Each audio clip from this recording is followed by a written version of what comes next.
Going to try my first live recording of the Angry Nerd in 3, 2, 1.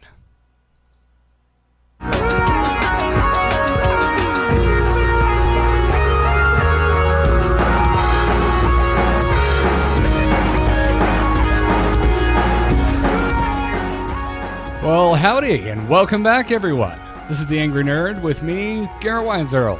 Just me, like usual. Sometimes I have guests. Not today. It's just going to be a solo show. I am trying to do this live, so if you're catching this on the pod, like many of you do, and I make reference to something someone said in chat, I'm not crazy. I'm hopefully talking to another human being and not a robot in my chat room. So, to the I think 3 of you that are watching this live, thanks for hanging out. This is super weird, and I'm sure I'm going to F it up.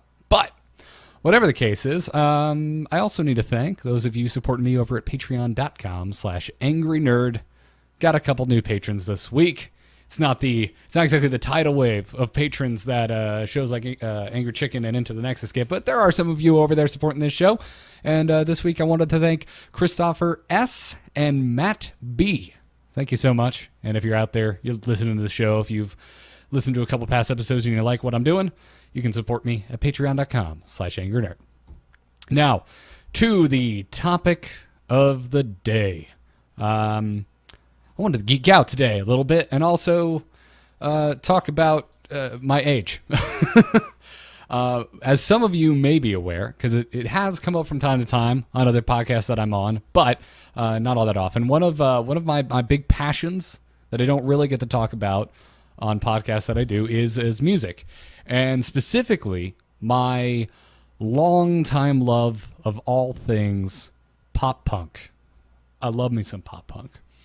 Love me some ska, love me some regular ass punk, love me some emo, love me some hardcore, all that kind of stuff. I like all of it. But pop punk is really my jam. To put it in perspective, the first album I ever bought with my own money was Goldfinger's Hang Ups. And that's one that usually gets a rise out of just about everyone I meet, even if you're not a music fan, because chances are if you're a gamer, you played the first Tony Hawk and you heard their song Superman on that. And that was on that same album, Hang Ups. So I went and bought that. It was my first kind of like punk album, my first ska album, all of those things. And never really got off that kick. And MI3F, I don't know, Mife is what I'm going to call you. You're absolutely right. Yeah, Dills and I definitely share that love of all things punk rock. It's a genre of music I just can't kick. Still listening to a lot of that stuff to this very day. I remember getting a lot of shit in high school because I just had this really kind of shameless love for Green Day. And I still do. They're my favorite band. And if you don't like them, I don't fucking care. I think they're the greatest band ever.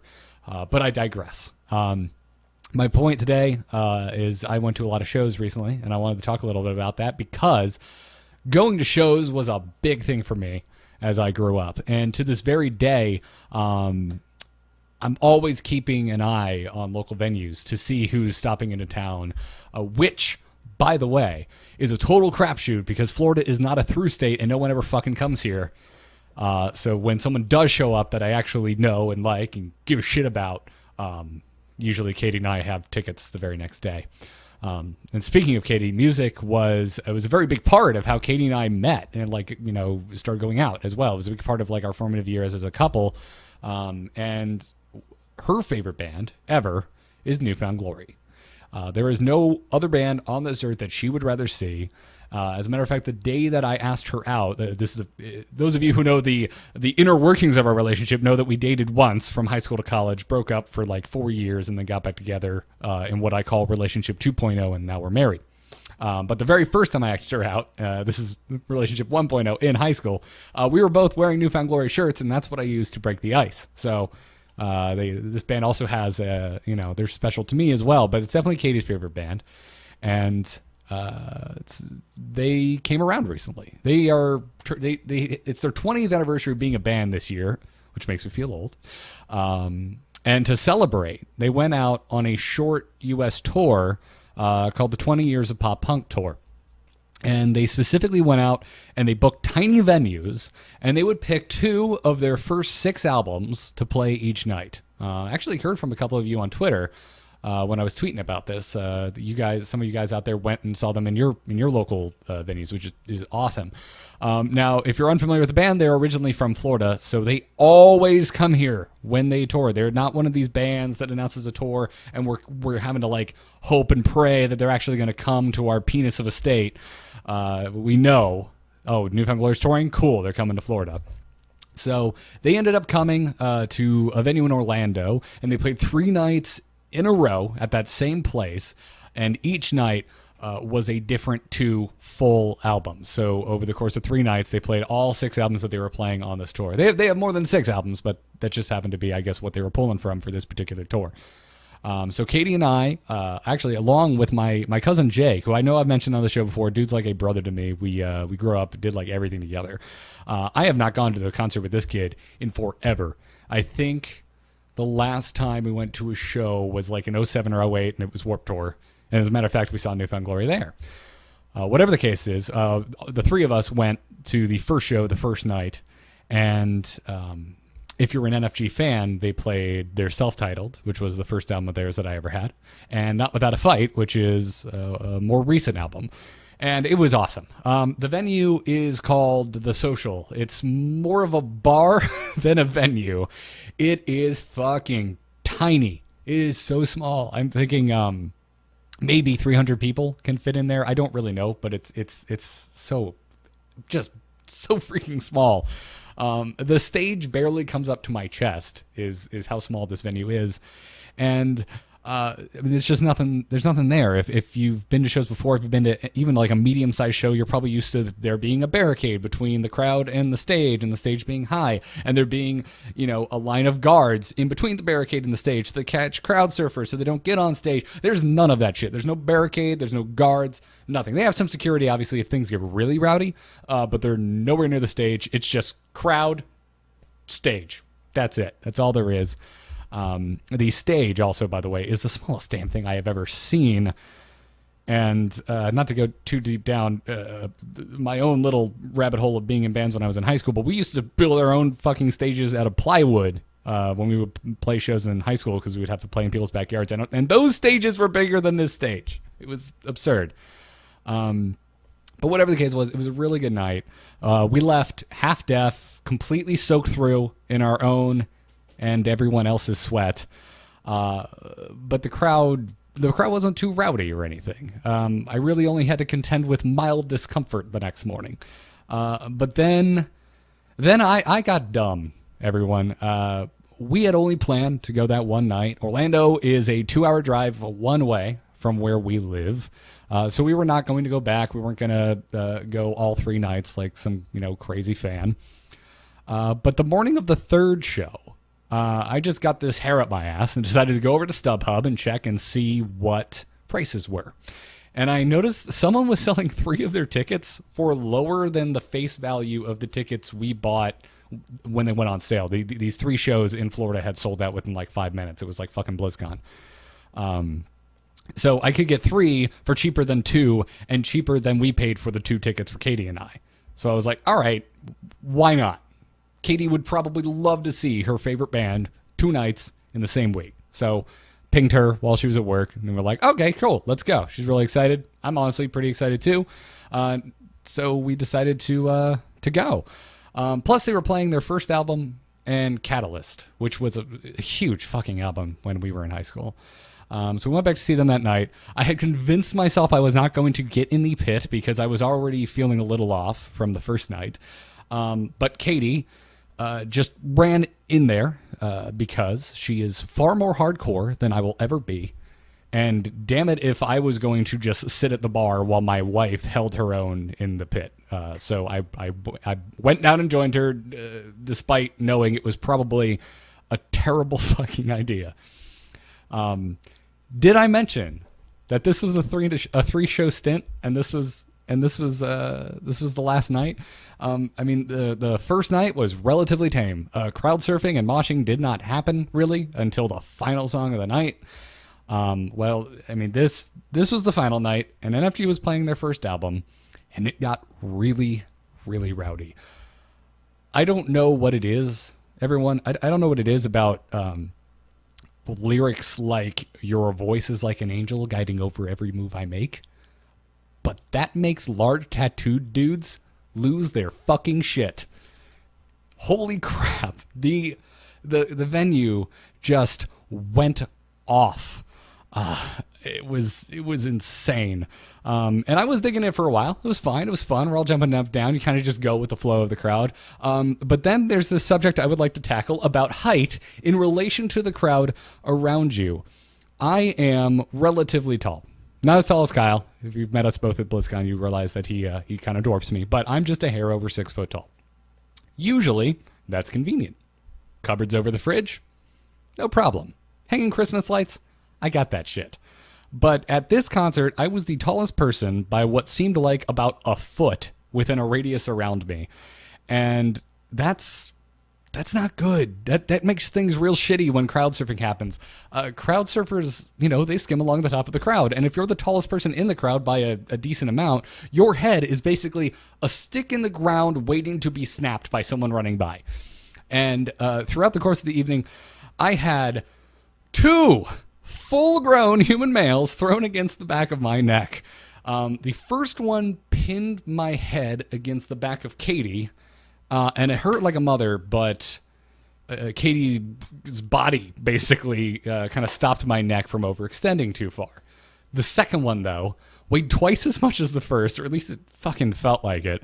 And as the crowd was moving, there was a slight gap between Katie and I, and my forehead basically touched my chest. Again, I'm probably over-exaggerating, but that's what it felt like. My neck, it still hurts. It's more or less back to normal now, but holy shit, for the last week, I've been unable to turn my head. I've been having to do the Batman full body turn from, I guess, every movie up until the second Christian Bale one. I don't know.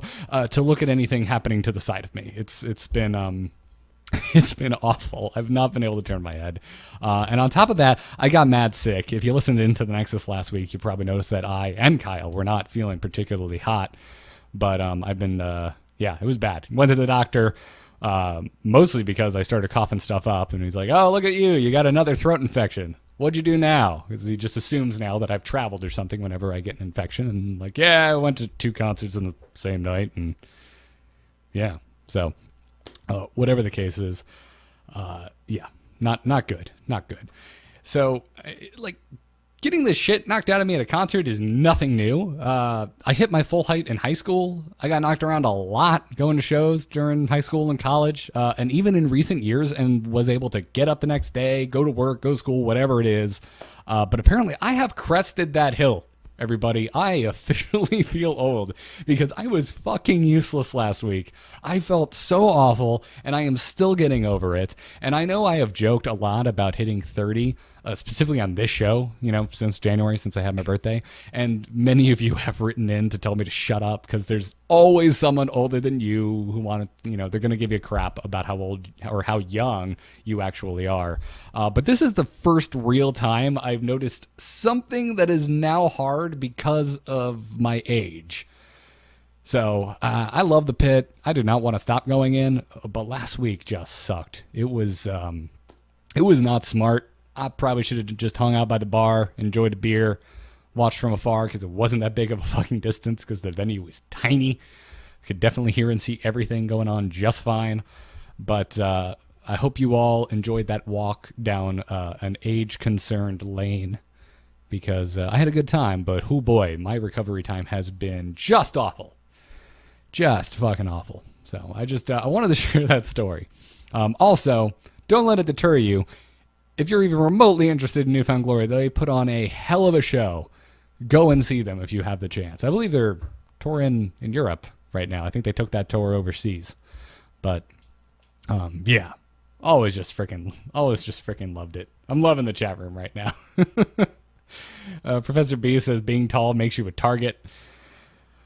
People are reminiscent about Dookie. Love you guys. So, all right, let's take an email. I don't know why I say let's. It's just me, right? It's a little better now because it's a chat room at least. So that's cool. The email to send your stuff to angrynerdgarrett@gmail.com. As always, 2 R's, 2 T's, and Garrett. Otherwise, it's not going to make it to me. I don't know where it's going to go. But I got an interesting email this week. I got an email from a listener named James G. And he wrote in, said, I was just writing to see if you could shed any more light on your unceremonious departure from Overwatchers. It's one of my favorite shows, and I always enjoyed your input as the calm middle ground. It was sad to see you disappear without a goodbye. Then again, maybe I'm just being sentimental. Love the show, except for the Zelda spoilers, because I'm trying to pretend it doesn't exist until I can afford the damn thing. That's a respectable way to live your podcast life, James. I can't really blame you there. Yeah, I'd be more than happy to talk about leaving Overwatchers. The short of it was, I mean, really, I wrote about why I left. I posted it on A-Move, and I also posted it to the Overwatchers Patreon. It just felt extremely weird to come on the podcast to say goodbye. And now that I think about it, I probably should have recorded something and asked the guys to throw it on the show. Because there's always listeners who only ever hear from the podcast itself. And it's very easy to kind of like forget about that. I don't know, when you're producing content, I guess, because so much work happens behind the scenes. And other things like, the blurbs that get written for the YouTube and for the website and posting things on the website. And there are times where it feels like that's, I don't know, more effort than actually making the show itself. And I just assume people consume it, when in reality, most people probably never even look at that shit. So I probably should have put something on there, but I don't know. I just seemed like it was going to be weird to show up on the show, be like, hey everyone, welcome back to another Overwatches. I'm Garrett Weinzerl, and I'm leaving the show. I didn't want to lead with that. I wanted to let Patrick, let Chris just take it and keep going with it and make it its own thing. Because the podcast is bigger than any one of us, and it's definitely bigger than me. And I don't think I needed to make it about me. But the long of it, if I want to get into it instead of telling you to just go read, is that this was the hardest decision I've ever really had to make regarding a podcast. It was harder than ending StarCast, which I talk about all the time. It was hard to kind of make that call. But with StarCast, by comparison, Kyle and I were moving over to Into the Nexus. So in a way, it feels like we really never stopped doing that show, because at the core of that, it's Kyle and I doing our thing together. So that was, while it sucked, like it was really hard for me and Kyle to sit down and kind of come to the realization, like, hey, man, are we stopping this show that we started? Like, for both of us, this was a big thing. But with Overwatchers, I knew it was going to feel a lot more like an end for me if I walked away, and that made it a really difficult call. Because, I mean, at the end, I think it was right, though. I just don't have the engagement with Overwatch that I do with games like Hearthstone and Heroes. I like the game a lot. I mean, it is an extremely well-built experience. But competitive shooters overall, they've really never been my thing. My favorite shooters are ones where the campaign experience has really stuck with me. I am that person who cares a lot about Halo's story. That's like my favorite thing about Halo. I love the world building. I like the story. And I know a lot of people make fun of those kind of players, but much like loving Green Day, I don't care. It makes me happy. My favorite favorite part of Team Fortress were the meet the insert hero here shorts. That was my favorite thing about that game. I didn't really enjoy playing it that much. So like if I had to like chalk it up, I don't know, like my favorite shooters are probably Halo, Half-Life, Portal, hell, and the first Modern Warfare. All for that reason. I fucking love those campaigns, and they've really stuck with me, and they keep me coming back to those franchises. Call of Duty a little less because of the whole Infinity War bullshit. But that isn't to say I don't enjoy competitive shooters. I definitely do. But the PvP aspect of most shooters is just not what draws me in. That's not why I show up for those experiences. And honestly, if I'm really like digging deep, I think the PvP shooters that I enjoy the most are ones like Call of Duty or Titanfall, where I have custom loadouts and gun modifications. I like leveling that stuff up, collecting them, kind of piecing my weapons together and finding something I like. I'm not as into this kind of more curated hero role of things like Team Fortress and Overwatch. So, I mean, with Overwatch, I mean that was the single biggest thing. Really, it was that outside of playing the game, I just wasn't as interested in the IP. There just wasn't as much stuff going on with the lore, and I wanted to know more. Like how do I explain this? I guess like if I'm sick or if I'm burnt out on playing Hearthstone or Heroes, I still follow the game a lot. I still read a lot. I still write a lot in preparation for the show and for the notes. I'm always absorbing something about those games, and it does not for 1 second feel like work. I just want to absorb as much knowledge as I can and stay relevant in like a conversational aspect about those games. But with Overwatch, for me, it's a game that I like to play in short bursts with friends. So it's like a break. It's something I just go play for fun. It's not something I just had any drive to try hard in. And I don't know why, other than maybe competitive shooters just aren't my thing. So I'd go play Overwatch with my buddies, and then I'd stop and I'd go back to Hearthstone or Heroes, play by myself and try hard. So I'm not sure if Overwatch has had a stronger presence in the story and lore department, things may have been different. I was really looking forward to the comic, and then they announced that they were canceling it. I love the world of Overwatch, I really do, but it's a very small world. There's hints and teases to something larger, but it's like, as it is now, it's like a Hollywood set. If you look around the side, you notice there's just a bunch of like 2x4s holding up this facade of a larger world. And I'm by no means like saying like, oh my God, Blizzard is the pinnacle of storytelling. I mean, they're not known for original storytelling. They're very much, they kind of live and breathe their tropes. But I don't care. I'm a big fan of their trope-ridden writing. I love it, and it's the entire reason I became a fan in the first place. Warcraft 3, I had played Blizzard games before that, but Warcraft 3 really drew me in because I had just stopped playing RTS altogether, started playing that one, and was just blown away by the story that they were telling in an isometric strategy game. So having that aspect missing from a tentpole franchise at Blizzard is just very bizarre to me. So, and really, I mean, at the end of the day, I felt like Overwatchers needed to change. We needed to come to a conclusion for the future of the podcast. And there's a lot of like inner turmoil in my head about what the show is going to look like in the future. And I don't really know how the show has changed since my departure. I'm not really listening to it because I'm not really playing the game all that much. But in the months before I left, there was a lot of discussion about making the show weekly and about making it more consistent.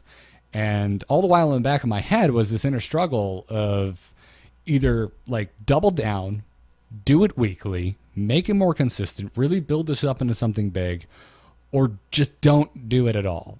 And when I thought about how much work it was going to be for me to do another weekly podcast that had a just ravenous try hard and competitive community and have to like stay up on that meta and actually be good or good enough and relevant at it to hold my own in a conversation about the game, I realized that I didn't love Overwatch enough to put that effort in.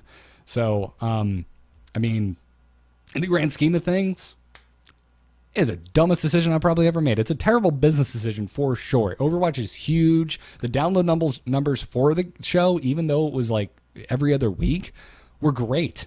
It was definitely like an investment in the future of my podcasting career, because what happens, if Hearthstone or Heroes ever drops off? By the way, I'm not sure that's ever going to happen anytime soon, but what happens if it does? Continuing Blizzard content with their latest franchise that's blowing up, it's a smart business decision, but it's not the right decision for me personally. I just did not want to cover something that I wasn't extremely passionate about, and I didn't think I would be respecting Patrick, Chris, or the audience if I kept showing up because I thought it was smart to do for my career, basically. So that's why I left. I really like the game. I love working with Patrick and Chris. It just got to be too much. And I'd rather spend my time with Hearthstone and Heroes, is what it boiled down to. Not to say I won't do other game-specific shows. Destiny 2 is looking really nice right now, and I'm looking forward to that. And that has the kind of WoW PvE experience that I really enjoy, and you don't need to be extremely super try-hard and be perfect about min-maxing to enjoy the game. So I'm flirting with that in the back of my mind. But that's my thoughts on leaving Overwatchers.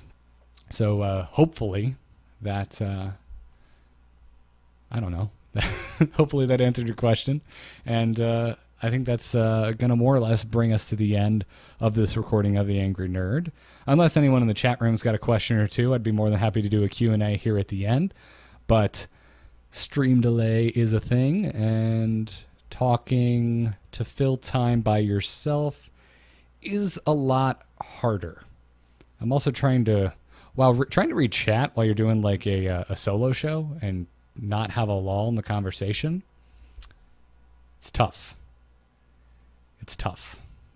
Cheesy Bob says, and I'm actually just going to read this out loud because I want to read it. He said he would argue that trying to do a show about a topic you're not passionate about would be a bad business decision in the long run. He said, as a fan, I enjoy being able to hear your passion when talking about Hearthstone and Heroes. I could tell that your interest in Overwatch was flagging, and if you had kept going, I think the quality would have suffered. So, yeah, it's fair enough, man. I get that.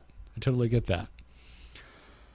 No Faz love when I talk podcasts, only tack. LOL. Well, yeah, Faz is a labor of love, man. Faz is if I had to say something, it's a bad business decision. The download numbers on that are pathetic compared to things like Into the Nexus and The Angry Chicken. Man, I love doing it. I love talking lore with Jocelyn. Sergeant Zim wants to know if I will do Empire's End show. Oh, I was thinking about the RPG. You're talking about the Aftermath trilogy. Yeah, Sergeant Zim, we are going to be doing a spoiler episode of Let's Talk About Star Wars, I believe covering all 3 Aftermath novels, kind of in a nutshell. I'm sure the large weight of that episode will lean on Empire's End because it is the best book by a landslide victory, in my opinion, and I'm pretty sure I've talked to Tom a little bit off stream. I think it's his favorite as well. Jenny's still, I believe, in the middle of the book, which is why we haven't recorded an episode for this month yet, but I believe she's almost finished. So if you're not already subscribed to Let's Talk About Star Wars, definitely go and subscribe to that. That's another really fun show to do. So whatever the case is, I think that's going to bring it to the end of this episode. Thank you, everyone, for hanging out. And for the podcast listeners, again, go check out patreon.com/angrynerd if you want to support the show. angrynerdgarrett@gmail.com is the place to send your emails. And instead of the outro music, I'll leave you with a shaky, poor-sounding video from the pit of the show I spent a good chunk of this podcast talking about. And for the stream, stick around. I think I'm going to play some games. Good luck and have fun, everyone.